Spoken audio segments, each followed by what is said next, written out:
Hola, ok, no hay nadie, entonces vamos a esperar un ratito más.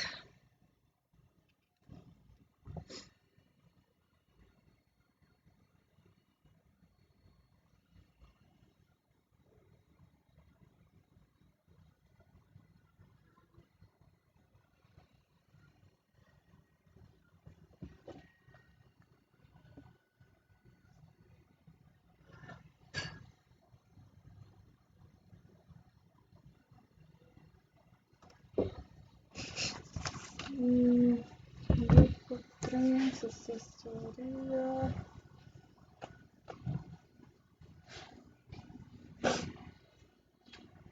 Grupo 3, ok.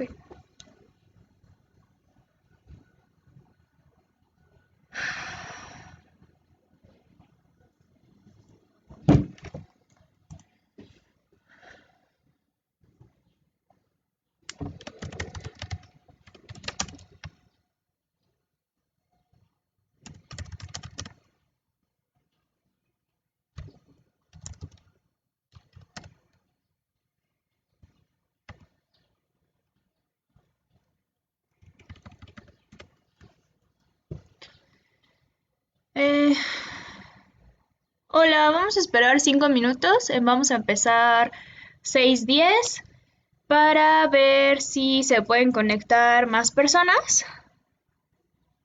Si no, pues empezamos 6:10.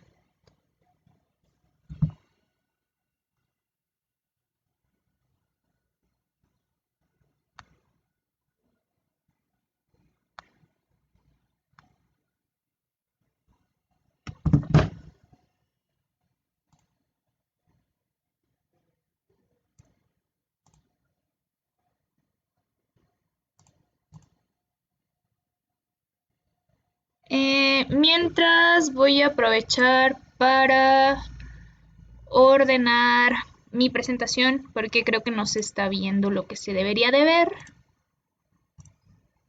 Entonces,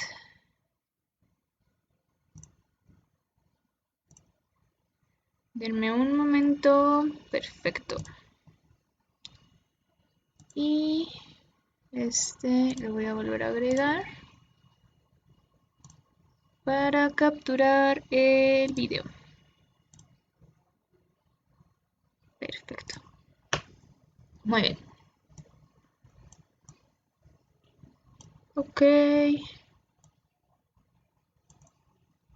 Voy a hacer un pelín más chiquita.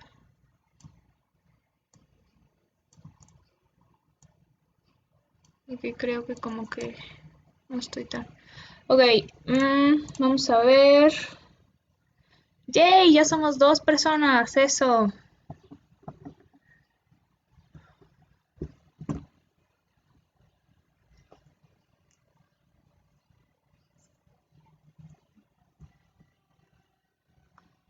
Muy bien.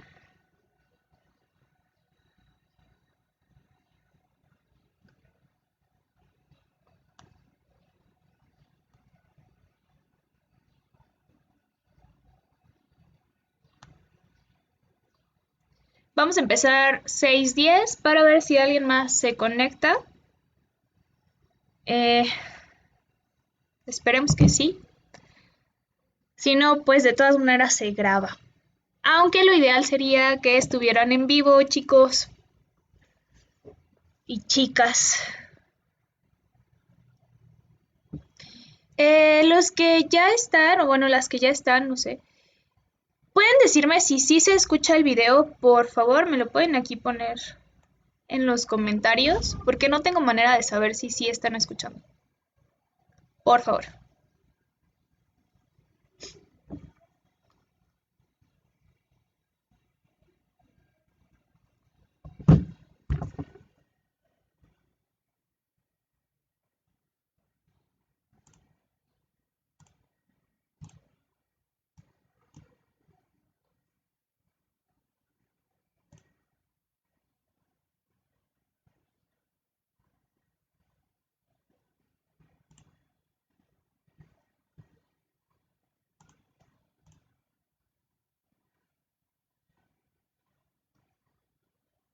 Gracias. Ok, porque luego uno no sabe, como que empiezas a gritar.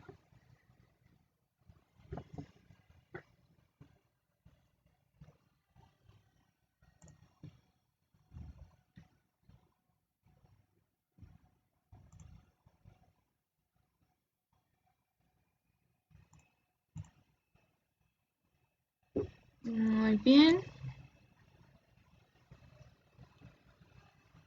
Ok, vamos a esperar un minuto más y empezamos.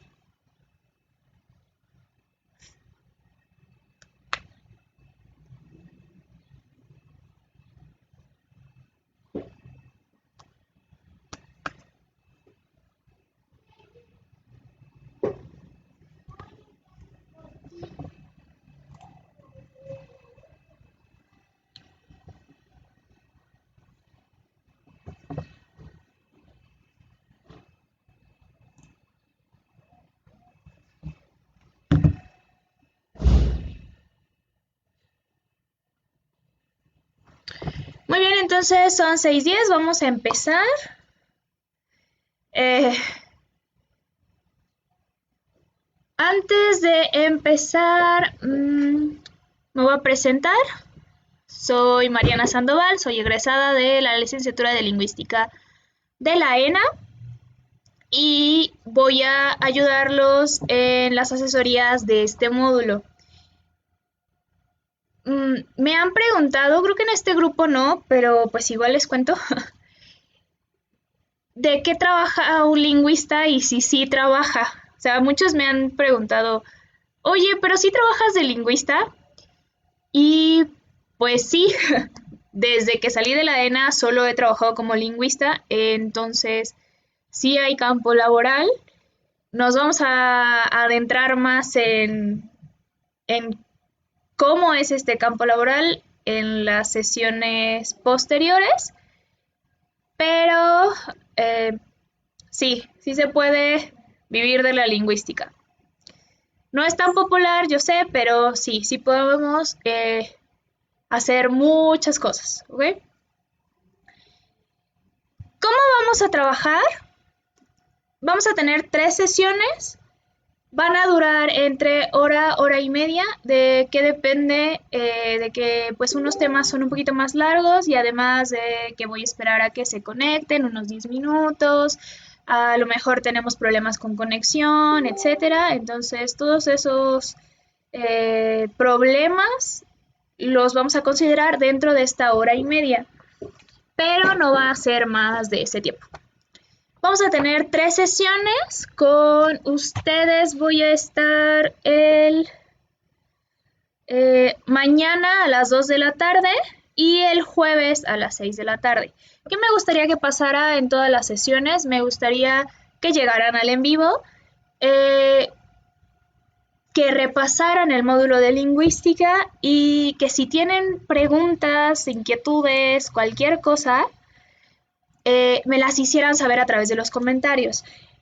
Para los que están viendo esto como una grabación, entonces que lleguen a la siguiente sesión, si es posible, con las preguntas o dudas que les hayan surgido de la sesión anterior, ¿ok? Vamos a dar momentos durante la sesión para que ustedes hagan preguntas y también al final de la sesión por si cualquier cosa. El video va un poquito, bueno, tiene un poco de delay, es decir, que yo lo estoy grabando y ustedes tienen como unos 5 segundos de delay. Entonces, cuando escriban sus comentarios, pues me voy a tardar un poco en responder las dudas, pero voy a tratar de que se respondan todas durante la sesión. Nuestra primera sesión es ¿qué es la lingüística y cómo se consolida como ciencia a lo largo del tiempo?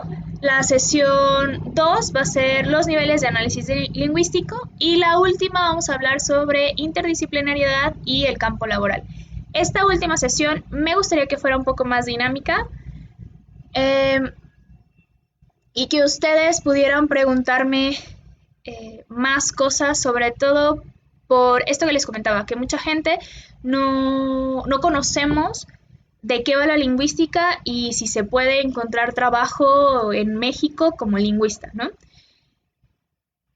Entonces, vamos a empezar. No sin antes decirles que este es un resumen del resumen del resumen. Quiere decir que me voy a ir muy rápido y que a veces, sobre todo en la línea del tiempo, va a haber como saltos de muchos años, pero lo que tenemos que tener en cuenta es que el examen es sobre la guía únicamente, ¿no? O sea que quizá podríamos empezar diferenciando entre idioma, lengua y dialecto, o entre lengua y habla, o muchas otras cosas que son muy interesantes y que sí son básicas en la lingüística, pero nos tenemos que centrar en las preguntas que van a venir en la guía. ¿Por qué? Porque si ustedes están interesados en estudiar lingüística, perfecto, me encanta, qué buena onda, pero la realidad es que mi objetivo no es convencerlos de que la lingüística es increíble y de que tienen que estudiarla porque pues los lingüistas conquistaremos el mundo, sino mi objetivo es que ustedes aseguren los 10 puntos del módulo de lingüística. O sea, que sean esos 10 puntos que ya tienen seguros y con los que ya pueden contar para alcanzar su objetivo, ya sea antropología física o arqueología, por ejemplo, que son de los que más se pide puntos. Muy bien, entonces, qué increíble si dicen, pues yo no sabía que era la lingüística porque a mí me pasó, y que después de esto dicen, pues no está tan feo y quizá le pueda dar una oportunidad, pero el objetivo es que ustedes contesten perfectamente las 10 preguntas de lingüística y asegurarnos ese puntaje para su examen. Muy bien. Entonces vamos a empezar. Cuando la gente oye que estudias lingüística, tu familia, tus amigos, cualquier persona, en realidad no tienen idea de lo que hace un lingüista. Y no deberían, la verdad no tendrían por qué. Yo no tenía idea de qué hacía un lingüista. Entonces lo primero que te preguntan es, ¿y cuántos idiomas hablas? No, pues ya no, me tengo que cuidar cómo hablo porque me vas a corregir. O, ¿verdad que no se dice dijiste? Y bien, o sea, sí, la lingüística sí se encarga de explicar todas esas cosas, ¿no? Sí se encarga de ver cómo evolucionan los idiomas y cómo están estructurados y por qué la gente dice dijiste. Pero es muy importante diferenciar qué hace la lingüística como ciencia, ¿no? Y para eso vamos a empezar hablando de qué es la lingüística, o sea, como la gran definición de la que vamos a partir es esta, que es la disciplina que estudia el lenguaje humano. Como les dije al principio, no nos vamos a meter en debatir por qué estudia el lenguaje humano, qué es el lenguaje humano, etcétera, sino que nos vamos a centrar en decir que la lingüística estudia cómo hablamos, por qué hablamos como hablamos y cómo va cambiando nuestra lengua a lo largo del tiempo. Por eso es muy importante, creo, empezar esta asesoría hablando del prescriptivismo y del cambio lingüístico que hay y del descriptivismo. Hoy por hoy, la lingüística se encarga de describir. Hola Pedro, qué bueno que te uniste. De describir las lenguas. Vamos a tener como dos enfoques: el descriptivismo y el prescriptivismo. No se ve ni. Vamos a tener dos enfoques entonces sobre el cambio lingüístico. El primero va a ser el descriptivismo y el segundo va a ser el prescriptivismo. ¿Cuáles son las diferencias? Del lado del descriptivismo, como su nombre lo dice, buscamos describir cómo funciona la lengua. Este, este descriptivismo es al que se adscribe la lingüística hoy en día. Sobre todo, o sea, por ejemplo, la que hacemos en la ENA se trata de describir cómo funcionan las cosas, de describir los fenómenos. O sea, no me interesa hacer un juicio de valor. O sea, no se vale decir, ay, qué naco, ay, qué fresa, ay, es que así no se dice, es que dice dijiste, dice aiga, dice la calor. No nos interesa. Nos interesa saber que la gente dice la calor, dice aiga y dice dijiste por alguna razón. Nos interesa saber esa razón.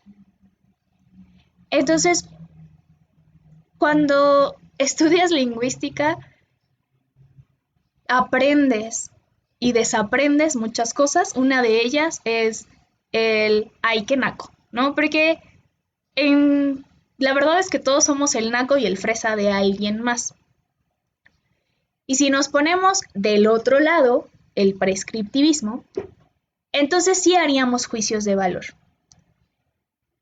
¿Qué hace el prescriptivismo? Dicta normas. Dice cómo debe ser la lengua, la manera correcta de decirlo. Esto no quiere decir que el prescriptivismo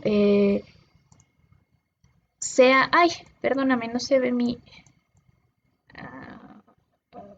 déjenme muevo un poco porque creo que no se ve mi... Ahí está.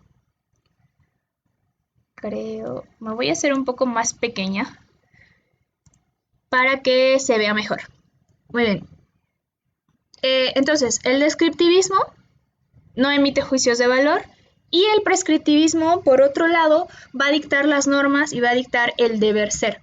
Eso no quiere decir que un lingüista no pueda ser prescriptivista o que el prescriptivismo estemos súper peleados y guácala la RAE y qué horror y todos hablemos como queramos. No, porque también tiene su razón de ser. Por ejemplo, la Real Academia de la Lengua Española se funda en 1713 y su lema hasta el día de hoy es limpia, fija y da esplendor. A pesar de que suene a maestro limpio, lo que en realidad quiere decir la RAE es que ella va a velar por la manera correcta, por la norma, porque el español se use bien. Y hago bien entre comillas, porque la verdad es que, por ejemplo, yo digo tonces, o yo digo pantuflas. Y no es como que si yo diga pantuflas, ustedes no me vayan a entender, o que si yo diga entonces, en lugar de entonces, no me vaya a hacer entender. Pero, por ejemplo, yo no voy a llegar a pedir un trabajo y voy a entregar un currículum con un montón de faltas de ortografía, sin signos de puntuación, ¿no? O voy a escribir mi tesis como se me dé la gana. ¿Por qué? Porque esos son registros y son momentos en los que me tengo que atener a la norma. Para que me entiendan, para que la gente me pueda leer y me pueda comprender lo que sea que estoy diciendo. El prescriptivismo, por ejemplo, también nos sirve cuando enseñamos una lengua como segunda lengua. Es decir, yo si enseño español no les voy a enseñar a decir entonces, ahorita, aigan, porque ellos lo que necesitan es que yo les enseñe la norma, el estándar, para que ellos se puedan hacer entender con el resto de la población que habla español. Además de que el prescriptivismo busca la norma, tiene muchísimos años desde que empezaron a hacerse estudios lingüísticos que el prescriptivismo existe y el descriptivismo también. Creo que el ejemplo más claro es el Appendix Probi. Este es un documento en latín que cuenta con 227 palabras. Y en estas palabras, en este texto tenemos las palabras como se deben de pronunciar y cómo se pronuncian. Recordemos que En el latín existía el latín culto y el latín vulgar, o sea, el latín que se escribía, que se hablaba en misa, y el latín que usaban las señoras en el mercado. Entonces el Appendix Probi viene con ejemplos como, no se dice artículos, sino se dice artículos. Y esto después, muchísimos años después, le sirve a los lingüistas para ver cómo se hablaba en ese momento. O sea, nos sirve como evidencia de lengua después. Hola, buenas tardes a todos, Tony. Muy bien. Para los que se están uniendo, si en algún momento tienen alguna duda o así, me echan un comentario. Si voy, ya les dije, bueno, a los que estaban al principio, si voy muy rápido, es un poco intencional, pero si voy demasiado rápido, ustedes me dicen y nos regresamos. ¿Ok? Entonces, el prescriptivismo era la tendencia hasta el siglo XIX, pero nos sigue sirviendo para hacer análisis lingüístico hasta hoy en día. Vamos a empezar con cómo se constituye la lingüística como ciencia y para eso necesitamos sentar algunos precedentes. Desde el inicio de los tiempos, desde que, bueno, no desde el inicio de los tiempos, ¿no? Pero desde que los humanos empezamos a tener menos preocupaciones de supervivencia. Entonces se empiezan a fijar más en otras cosas. Por ejemplo, allá por el año 400 antes de nuestra era, en India se estaban ya preguntando cómo dividíamos las palabras. De hecho, los indios dividen la sílaba, que es una división muy intuitiva. O sea, por ejemplo, si le dices a un niño chiquito, a ver, háblame despacito, lo que va a hacer es que te va a empezar a hablar separando las sílabas. Esto ya lo estaban haciendo los indios. Y Panini escribe el Astadhyayi, la verdad no sé cómo se pronuncie porque es sánscrito y el sánscrito ya se murió y nadie lo habla, pero es este texto que es la gramática del sánscrito. Eso estaba pasando en India, mientras que en Grecia estaban Platón y Aristóteles, bueno, primero Platón, ¿no? Peleándose por qué era lo que hacía que nombráramos las cosas como las nombramos.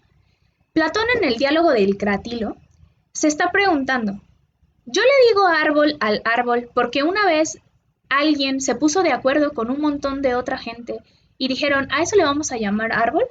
¿O porque existe en el árbol algo ahí adentro en su esencia que hace que yo le diga árbol? Eso se está preguntando en el diálogo del Cratilo. Años después, por ahí del 380 y tantos, Aristóteles dice, yo creo que el signo, o sea, las palabras, el signo lingüístico es arbitrario. ¿Esto qué quiere decir? Quiere decir que yo le digo árbol al árbol porque soy parte de un acuerdo social. No tiene nada que ver. No tiene nada que ver con quién soy o con quién es la cosa que estoy nombrando. Solamente es que nos pusimos de acuerdo. En la guía, todos estos acontecimientos vienen un poco en desorden. Lo que hice yo fue hacer una línea del tiempo en la que vamos pasando más o menos por años, pero como les dije al principio, hay algunos saltos. Del 322 antes de nuestra era nos vamos a saltar al siglo V, en el que ocurre algo. ¿Qué ocurre? Bueno, pues Dionisio de Tracia hace la primera gramática occidental. ¿A qué le llamamos occidental? Bueno, al viejo mundo y a todas estas lenguas europeas que ya están teniendo poderío porque se están conformando reinos. que luego van a ser estados-nación. Entonces, es importante la gramática de Dionisio de Tracia porque segmenta las partes de la oración en 8. Estas 8 son verbo, participio, artículo, pronombre, preposición, adverbio, conjunción y nombre. Si se fijan, son partes de la oración, bueno, ahora ya se llaman categorías gramaticales, pero son divisiones que seguimos usando hasta hoy. Entonces, por eso es importante esta gramática de Dionisio de Tracia. Además, se sientan las bases grecolatinas. Quiere decir que se están escribiendo textos que van a ser que son gramáticas y que van a sentar la base para las próximas gramáticas que se van a escribir. En el siglo, bueno, entre estos siglos, el 5 y el 6, también tenemos a Prisciano. Prisciano escribe Institutio Grammaticae, que se traduce como Fundamentos de la Gramática. Y en este texto se incluyen 3 secciones: letras y sílabas, partes de la oración y sus accidentes, y sintaxis. Si nosotros abrimos una gramática ahora, también se empieza por eso, se empieza a describir los sonidos, las letras, las sílabas, luego nos movemos a partes de la oración, categorías gramaticales, y luego nos volvemos a sintaxis, cómo se conjuntan estas oraciones en estructuras más grandes. Entonces, esas bases están sentadas en el siglo V y seguimos usando esos conocimientos hasta ahora. En el siglo XII, en Islandia, ocurre una reforma ortográfica. ¿Esto a qué se refiere? Si ustedes alguna vez han visto el islandés, ahora, tiene nuestro mismo abecedario, pero sus letras tienen un montón de sombreritos. Tienen acento agudo, grave, circunflejo, tienen diéresis, tienen un montón de cosas, tanto en las vocales como en las consonantes. Esto pasa en el siglo XII. En el siglo XII los islandeses deciden recurrir al alfabeto latino para incorporarlo al islandés y adaptarlo. Después, eso está pasando como en Europa, y en América, en 1492, Colón llega. O sea, ¿por qué les digo este dato que no es como tan mi favorito? Porque es muy importante saber que ese mismo año en España se estaba escribiendo la primera gramática. Nebrija, en 1492, escribe la primera gramática del español. Y esto es súper importante, es un dato que casi siempre viene en el examen. Y, o sea, viene tanto el apellido como la fecha. Entonces, muy, muy importante que lo tomen en cuenta. Como ya habíamos descubierto el Nuevo Mundo, empiezan a llegar misiones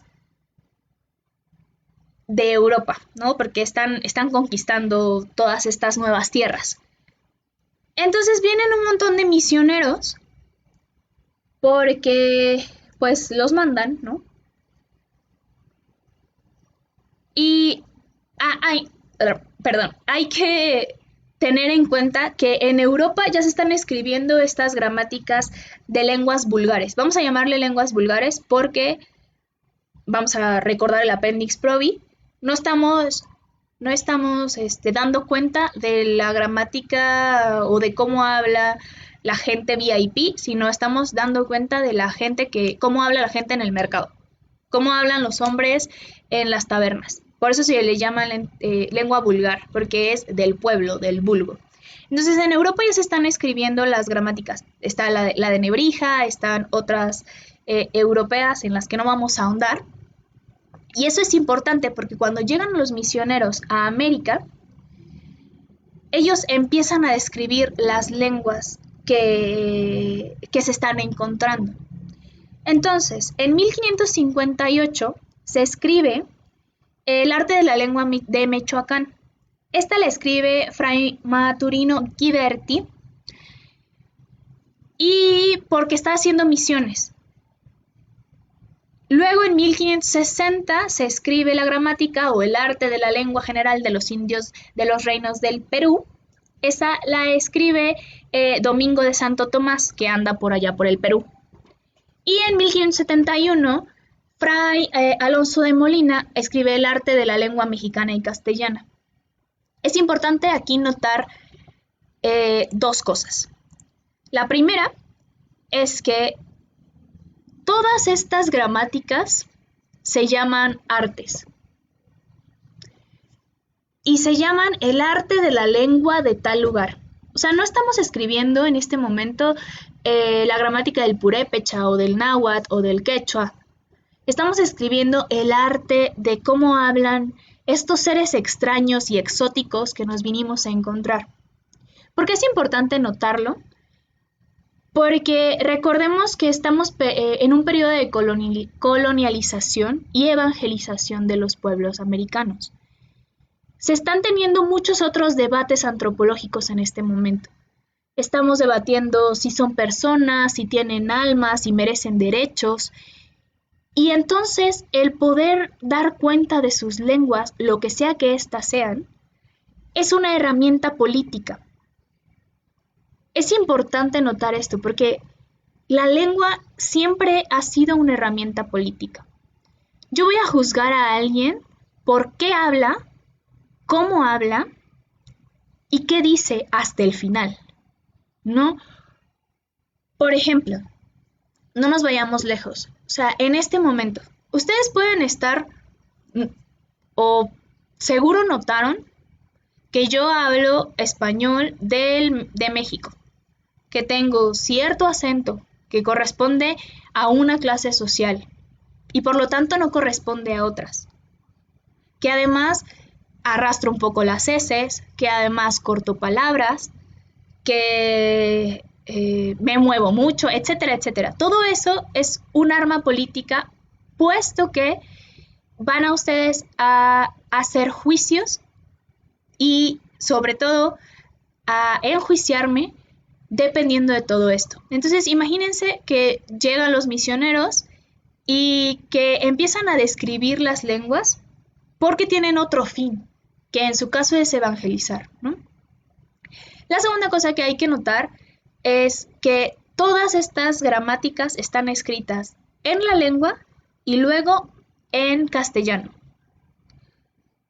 Hay dos versiones de los textos, la lengua indígena y el castellano. O sea, todas están traducidas. Ok. Después nos vamos a ir al siglo XVI,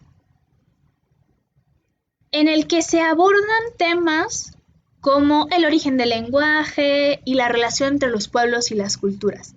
Esto ya es ilustración y romanticismo. Entonces, un poco antes de esta época, teníamos la idea, bueno, tenían ellos, la idea de que los hombres estábamos dotados de un don divino y ese don divino era el habla. Y cuando llega la ilustración y cuando llega el romanticismo, se empieza a ver, ustedes saben, al hombre como esta figura todopoderosa. Entonces se empiezan a preguntar cómo es que hablamos, por qué hablamos diferente unos de otros. Además ya tienen a los indios en América. Entonces, personas, por ejemplo, como Diderot, se dan cuenta, no, pues es que los europeos hablamos de esta manera y mira de lo que hablamos, ¿no? O sea, hablamos de la filosofía y estamos hablando de medicina, mientras pues en América los indios están hablando de comida, están hablando de hierbas. Entonces, por ejemplo, Diderot llega a la conclusión de que las lenguas en Europa son más evolucionadas que las lenguas en América. Y su conclusión es que como Europa es más frío, entonces ellos son más inteligentes. Y en América y en otros lugares del mundo hace más calor. Y entonces como hace más calor, la gente es floja y no piensa. Ahora nos parece ridículo pensar que somos más o menos capaces intelectualmente por el clima en el que vivimos. Sin embargo, eh, es una conclusión a la que se llega en Europa del siglo XVI. Y es importante porque, perdón, porque nos da una visión de lo que está pasando en Europa en ese tiempo. En 1660, no es cierto. Antes, el Mitridates se escribe por John Adelung y este es un texto que tiene referencias de más de 500 lenguas. Es importante este texto y es importante que lo mencione antes de lo que pasa en 1660 porque tiene mucha relación con lo que estaba haciendo Diderot. ¿Por qué?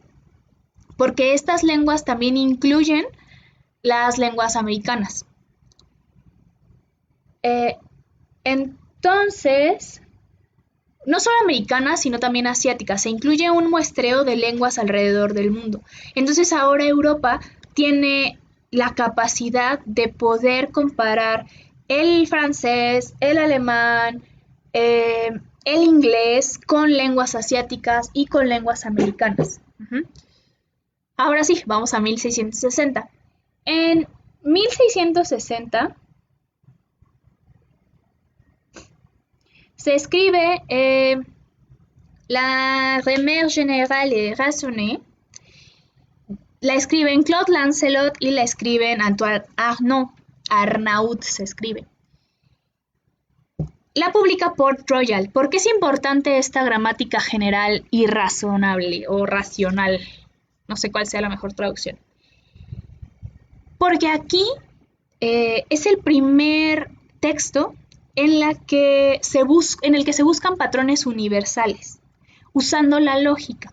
Es decir, ellos se ponen a comparar un montón de pedacitos de lengua, es decir, francés del siglo V y luego alemán del siglo X y luego español del siglo XI y luego, no sé, eslovaco, no sé, un montón de lenguas de muchos momentos históricos y empiezan a buscar patrones que subyacen a todas estas lenguas, pero los buscan de manera universal. Esto es importante resaltarlo porque sienta las bases para lo que después va a ser la gramática generativa. ¿Okay? Entonces eso es importante. Aquí voy a hacer un paréntesis porque, por ejemplo, lo que les cuento de Diderot, no me lo saqué de la manga, está en un cuadro en el marco derecho de la guía. Hay algunas preguntas en el examen que se sacan de los cuadros o de los pies de página. Y sé que suena muy como demasiado específico, pero sí, sobre todo porque tienen autores o tienen referencias. Por ejemplo, hay otro de escritura cuneiforme al inicio de la unidad. Tal vez de ahí vengan preguntas, entonces también no estaría mal que le dieran una repasada a esos cuadritos y pies de página, ¿va? Muy bien, nos vamos a mover al siglo XIX. Aquí seguimos en Europa. ¿Qué pasa en Europa? Pues llega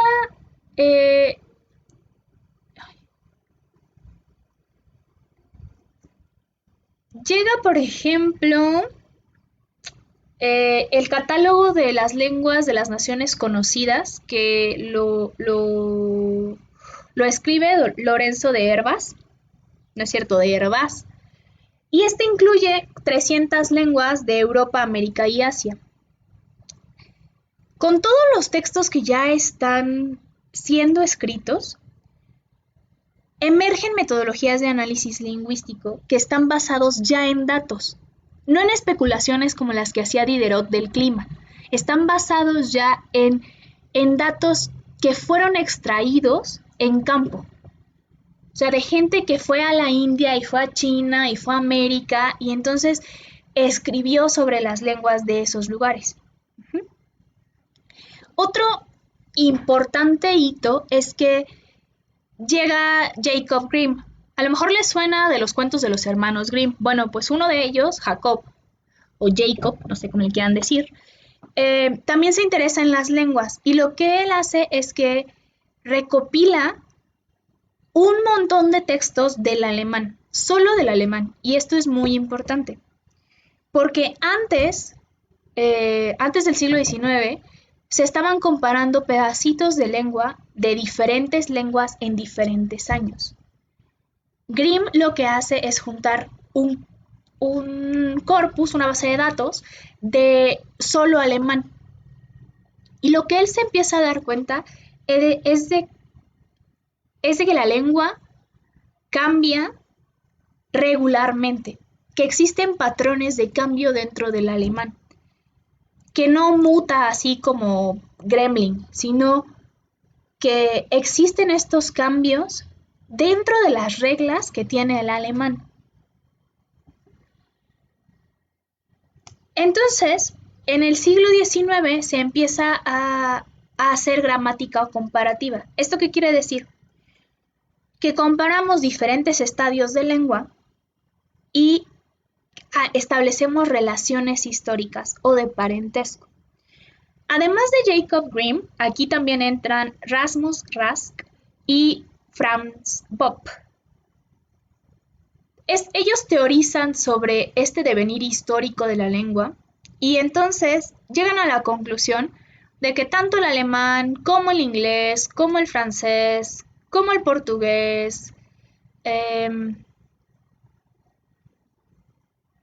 más? Como el español, vienen de una sola lengua que antes existía y le denominan indoeuropeo. ¿Por qué es importante el indoeuropeo? Bueno, porque nos abre el panorama sobre cómo están emparentadas las lenguas y sobre cómo se relacionan entre sí. Ay, perdón.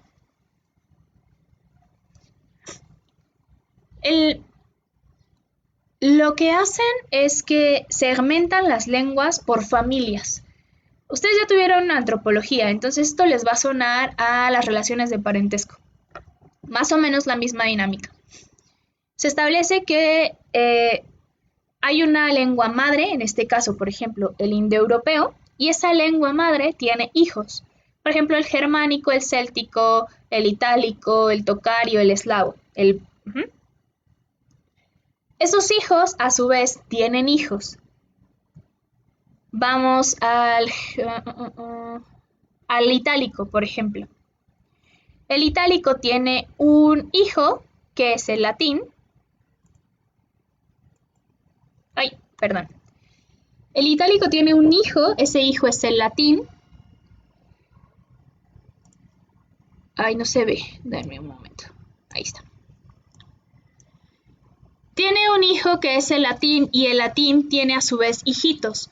Y entonces los hijos del latín ya son el italiano, el francés, el rumano, el español, el portugués. ¿Se han dado cuenta de que cuando empiezan a juntarse mucho con alguien se les empiezan a pegar sus frases? O sea, yo me junto con alguien y mi amigo dice mucho güey. Y entonces yo también, sin notarlo, empiezo a decir muchas veces güey al finalizar mis oraciones. O me voy a vivir a Monterrey o a Sonora y se me empieza a pegar el acentito. Y entonces ya empiezo a hablar cantado. Bueno, pues eso pasa también con las lenguas. ¿Qué quiero decir? Que estaba el latín. Ajá, y luego mucha gente hablaba latín y luego esa gente se fue cambiando de lugar y se fue yendo a vivir más lejos y más lejos y más lejos. Los que quedaron juntos, los que quedaron más juntos, empezaron a compartirse cosas, empezaron a pegarse palabras, a pegarse estructuras, etcétera. Y los que se fueron alejando más se empezaron a parecer a otras lenguas o de plano se aislaron ellos solitos. Es como cuando yo me llevo mal con mis primos. Puede que en algún momento nos llevábamos súper bien, no sé qué, empezamos a crecer y de repente yo ya no sé a qué le gusta a mi primo, ya no sé cómo se vista, ya no sé nada de él. Entonces cuando me lo vuelvo a encontrar, me tengo que volver a presentar con mi primo. Eso es lo que pasa, por ejemplo, eh, con el español y el portugués o el italiano. Aunque yo no sepa portugués o italiano, va a haber algunas cosas que yo pueda entender. ¿Por qué? Porque tenemos en español tenemos hola y en portugués tenemos hoy, ¿no? O en español tenemos sol y en francés tenemos soleil. Pero hay otros primos con los que ya nos dejamos de ver hace muchos años. Y entonces, por ejemplo, el rumano se parece muchísimo más al latín de lo que se parece al español. Y en rumano, hola no es hola ni hoy, sino es buna. Y el rumano va a tener un montón de casos como el latín, ¿se acuerdan de rosa, rosae y todos esos? Bueno, esos van a estar todavía en el rumano. Esto se empieza a gestar en el siglo XIX. Empiezan a mapear todas estas familias lingüísticas, sobre todo para el indoeuropeo, porque pues tenemos registros del indoeuropeo. No tenemos registros del quechua, no tenemos registros del náhuatl o del purépecha, pero sí tenemos registros del indoeuropeo. Todo esto se está tomando de manera histórica hasta que llega Ferdinand de Saussure. Entonces, él es un parteaguas en la lingüística. ¿Por qué? Porque dice, pues está increíble que ya sepamos de dónde viene el alemán y el francés y todo perfecto, pero como estamos estudiando ahora las lenguas es de manera histórica. Quiere decir que si yo quiero estudiar el francés, en este caso Saussure, de ahora me voy a tener que esperar 10 años en lo que hay registros. Y entonces no vamos a avanzar como se debe. Además, en estos siglos están las ciencias duras, está la física, está la biología, están las matemáticas. Entonces Saussure empieza a buscar maneras de traer todas esas ciencias exactas a la lingüística. Y la manera en la que lo logra es que empieza a acotar muchísimo más el objeto de estudio de la lingüística. Él dice, vamos a estudiar la lengua en sincronía. Lo demás no nos va a importar de momento. ¿Qué es la lengua en sincronía? Bueno, pues para contestarlo necesitamos saber dos conceptos. Bueno, dos pares de conceptos. Sincronía y diacronía y lengua y habla. Vamos a pensar la diacronía como un eje horizontal en el que nos vamos a poder mover como se nos plazca. La diacronía es un periodo largo, mientras que la sincronía va a ser un punto fijo. Es decir, yo voy a estudiar no todo el español en toda la historia del español, sino voy a estudiar el español mexicano en la Ciudad de México en el 2020. Solo un punto. ¿Por qué dice Saussure, voy a estudiar la lengua en sincronía y no voy a estudiar el habla o no voy a estudiar nada más? ¿Por qué? Porque todos hablamos diferente. Ya he dado muchos ejemplos de cómo yo hablo y cómo hablamos diferente en regiones y tal, pero también hablamos diferente como individuos. Entonces Saussure dice, no nos vamos a meter a ver cómo hablan todos individualmente, porque nunca vamos a acabar, sino que vamos a estudiar solo la lengua y solo un punto específico de la lengua. Entonces Saussure escribe el curso de lingüística general, En realidad él no lo escribe, sino que él da un curso y entonces sus alumnos toman todas las notas y las compendian en este curso.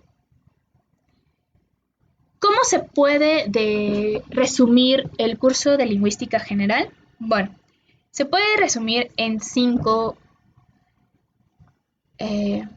puntos. La primera, bueno, es que la lengua es un sistema y como tal tiene reglas y tiene restricciones. Saussure ve a la lengua como digamos un reloj. O sea, un reloj que cada una de sus partes tiene una función en específico y tiene que estar ordenado de una manera específica para que el reloj pueda funcionar. Este sistema no va a estar sujeto a las variabilidades ocasionales de uso, a diferencia del habla, por ejemplo. Yo puedo decir las cosas de maneras muy diferentes, tanto en tono, tanto en pronunciación, en rapidez, en lo que sea. Pero siempre me voy a adscribir a las reglas del español. Esto no quiere decir que el español sea un sistema rígido. Por ejemplo, yo puedo decir amor y puedo decir amorts y ustedes me van a entender. Pero yo no me puedo inventar una palabra que se escriba SCKRHW, porque esa combinación de consonantes no existe en español. El punto 3, Saussure dice, como es un sistema, lo vamos a poder segmentar. Y entonces lo vamos a segmentar en diferentes niveles, fonológico, morfológico, sintáctico y léxico. Y dentro de cada uno de esos niveles va a haber unidades que se van a relacionar con las otras en sintagmas y paradigmas. ¿Qué es un sintagma y qué es un paradigma? ¿Se están preguntando? Pues vamos a volver a los ejes. Vamos a pensar a los paradigmas en un eje vertical. Por ejemplo, el paradigma de los sustantivos. Yo puedo decir el perro y puedo sustituir perro con gato, carro, vaso, niño, corcho, puerco, lo que yo quiera, siempre y cuando sea un sustantivo singular masculino. No puedo decir el niña. No puedo decir el garganta. ¿Ok? Entonces, eso es un paradigma. Todo lo que yo pueda intercambiar en el eje vertical. Mientras que el eje horizontal van a ser los sintagmas. Van a ser cómo se encadenan las palabras dentro de una oración. El español es medio mal ejemplo para esto, pero lo voy a tratar de ejemplificar con español. Yo puedo decir, la niña corre. Tengo que tener un artículo, la, un sustantivo, niña y un verbo, corre, para que sea una oración entendible. No puedo decir, por perro,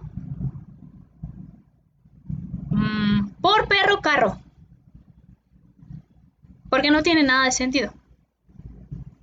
Tengo que tener un artículo, un sustantivo y un verbo. El español es flexible, por eso les decía que no es como tan buen ejemplo, porque yo además de poder decir la niña corre, puedo poner corre la niña o la niña corre, corre la niña. Pero nunca, nunca, nunca voy a poder decir corre niña la. ¿Ok? Porque los sintagmas van a tener restricciones también.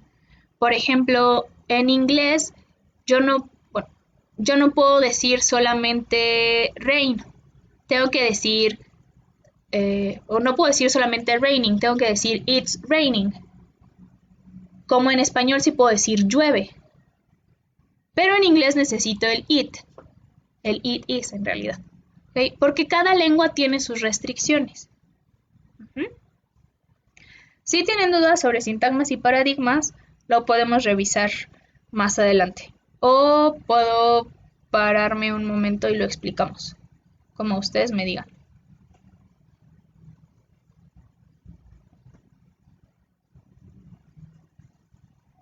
¿Sí? ¿No? Uy.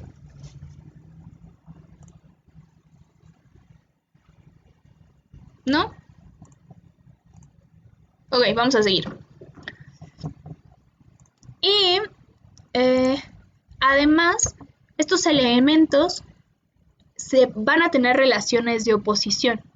¿Qué quiere decir? Que tengo el paradigma de los sustantivos y tengo el paradigma de los verbos. Y perro nunca va a poder ser verbo y nadar nunca va a poder ser sustantivo. Como tal, porque ya sé que luego me van a decir, no, pero yo puedo perrear. No, eso es otra cosa. Pero vamos a pensar en estos bloquecitos de Lego. Necesitamos que sean del mismo tamaño y que tengan los mismos orificios para que yo pueda encajarlos. Si los modifico, ya no es el mismo bloque. Entonces, si yo tengo un artículo, ese artículo jamás va a poder ser un verbo. Y viceversa, el verbo nunca va a poder ser artículo. ¿Ok? Muy bien. Ok, gracias, Aid. Gracias. Saussure ve la lengua como una estructura y entonces empieza a tener amiguitos que también ven la lengua como una estructura. Entonces esto da pie al movimiento, a la escuela, a la metodología del estructuralismo europeo. Y en esta escuela se van a adscribir Saussure, que va a ser como el jefe de la banda, se va a adscribir Trubetskoy, eh, Nicolás Trubetskoy se llama, se va a adscribir Roman Jakobson, Emile Van Venist y André Meillet. Ya les dije que hay niveles, entonces todos estos autores se van a adscribir a un nivel en específico, o sea, o si no, van a tener un nivel como de su interés principal y luego van a hacer un poco de trabajo en los otros. Por ejemplo, Trubetskoy se centra en los sonidos, ¿no?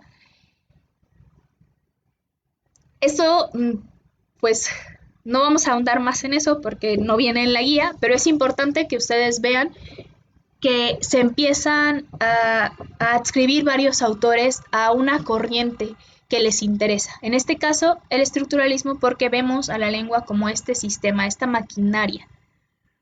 Del otro lado del mundo, en América, la situación es muy diferente, porque en América no tenemos textos, no tenemos registros de las lenguas amerindias.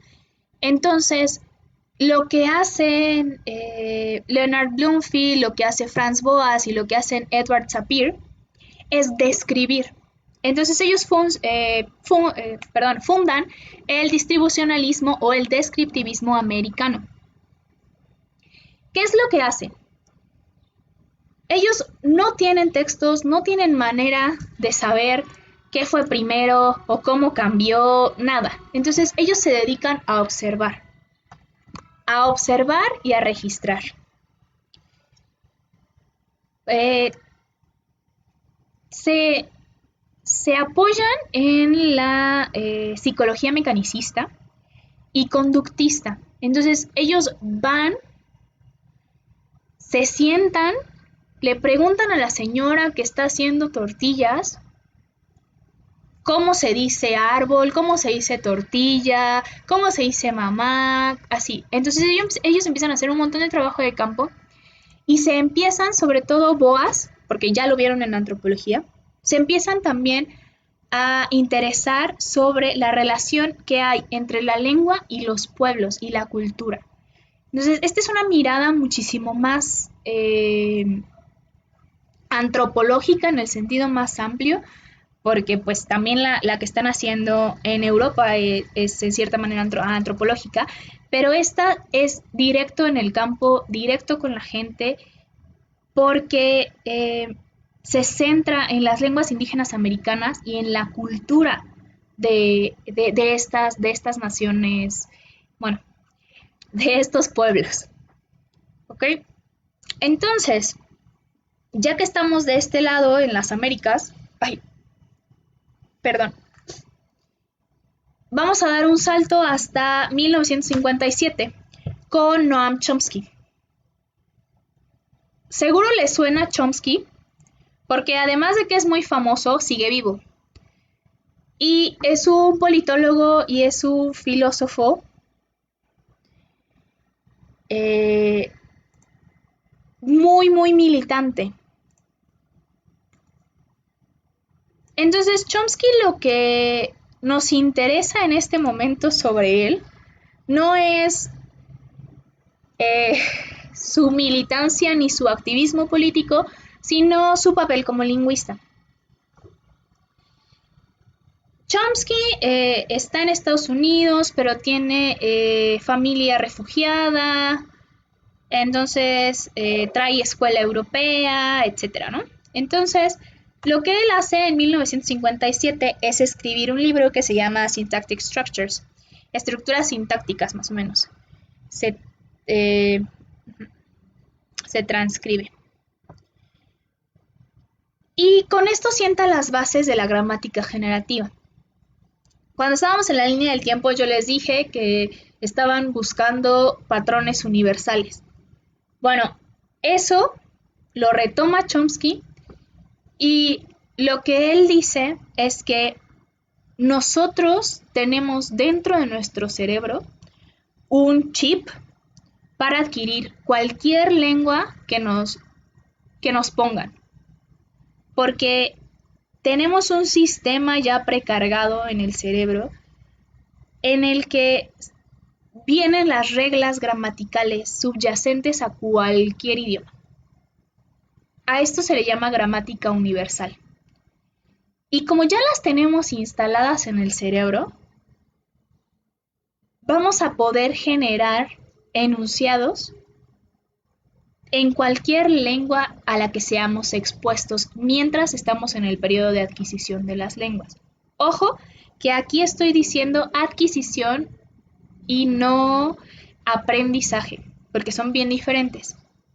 Cuando adquirimos una lengua, es la lengua materna, entonces somos bebés y vamos felices por el mundo y no nos estamos dando cuenta porque lo único que nos interesa es sobrevivir, pero resulta que nuestra mamá nos está hablando, nuestro papá o quienes con los que yo convivo en la casa me están hablando, me están haciendo gestos, emiten sonidos, hay animales y entonces imitan los sonidos de los animales.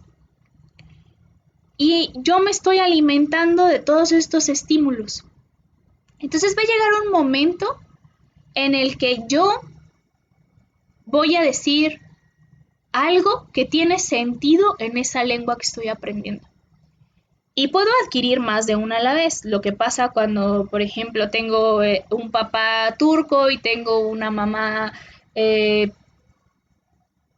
purépecha y mi tía habla solo español y vivo en Canadá o no sé, y entonces estoy expuesta al purépecha, al turco, al español, al inglés o al francés, dependiendo, no sé de qué parte de Canadá viva. Y entonces cuando yo pueda producir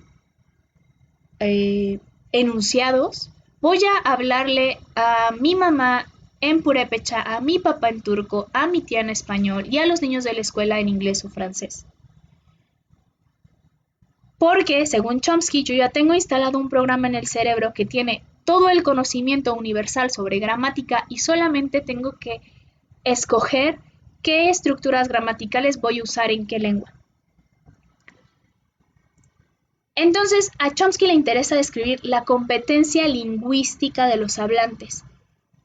Y vamos a entender competencia de competence en inglés y no de competencia de las carreritas.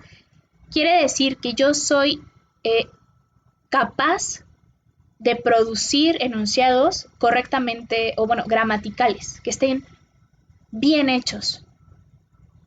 y bueno, y yo de manera inconsciente voy a entender cómo está diseñada la gramática de mi lengua y cómo voy a generar enunciados novedosos en esa lengua. ¿Esto cómo se traduce? Bueno, pues quiere decir que yo como hablante de español nativo, no, o sea, bueno, si a mí me dicen, oye Mariana, ¿me puedes hacer por favor una oración subordinada en pretérito pluscuamperfecto? Yo voy a decir,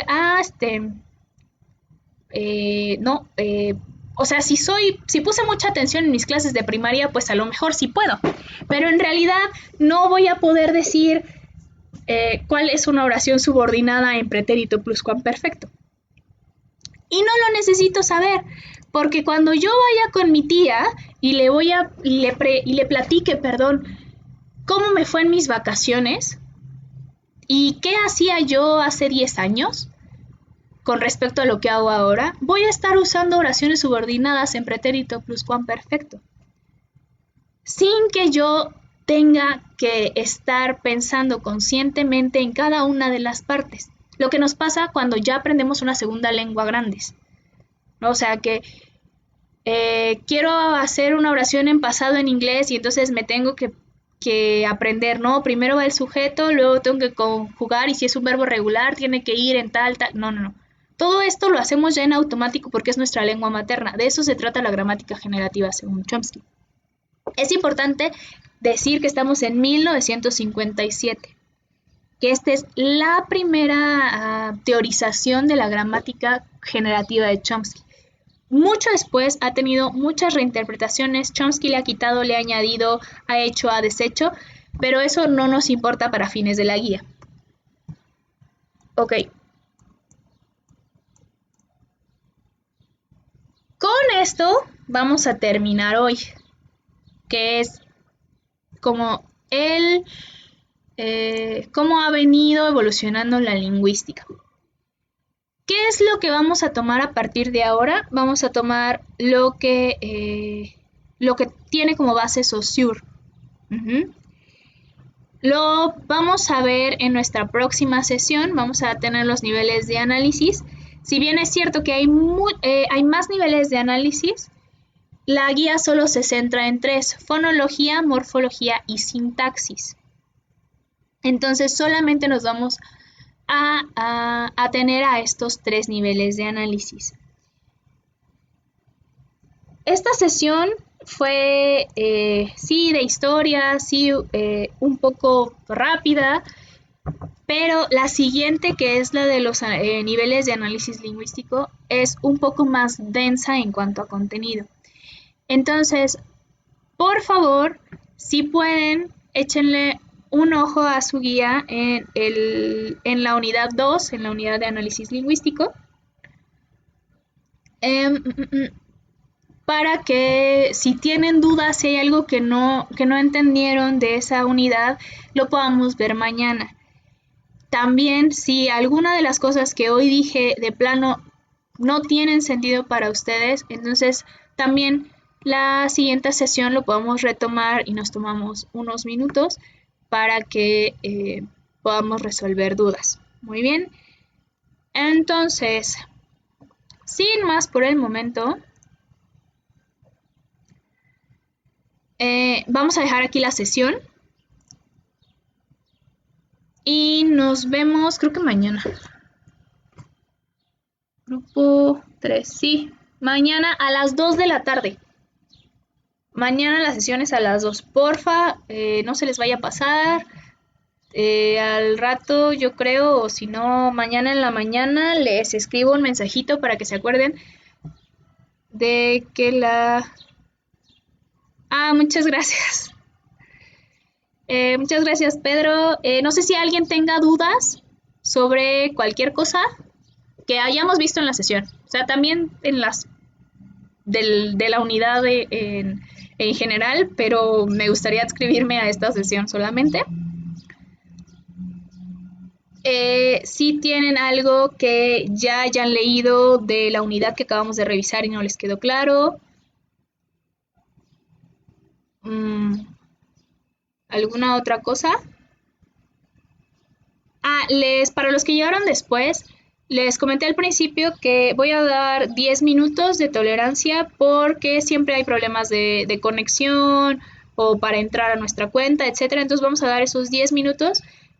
Eh, Pasados esos 10 minutos vamos a arrancar con la sesión y las sesiones van a durar no más de 1 hora y media. Voy a tratar de que sea 1 hora. Hoy nos tardamos un poquito más.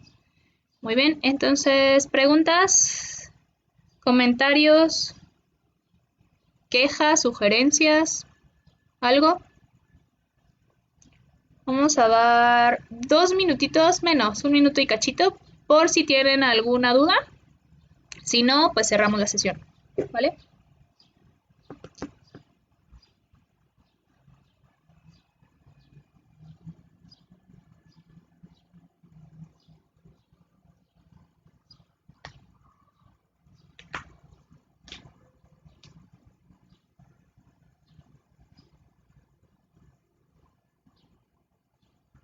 Ok, sí, mañana es un poquito más denso, entonces pues tráiganse agua, no sé, un café o algo así. Digo, igual la vamos a tener a las 2 de la tarde, ¿no? O sea, pueden echar el taco mientras, pero sí, sí repasen lo de los niveles de análisis lingüístico para que nos vayamos mucho más rápido. De todas maneras, voy a tratar de ser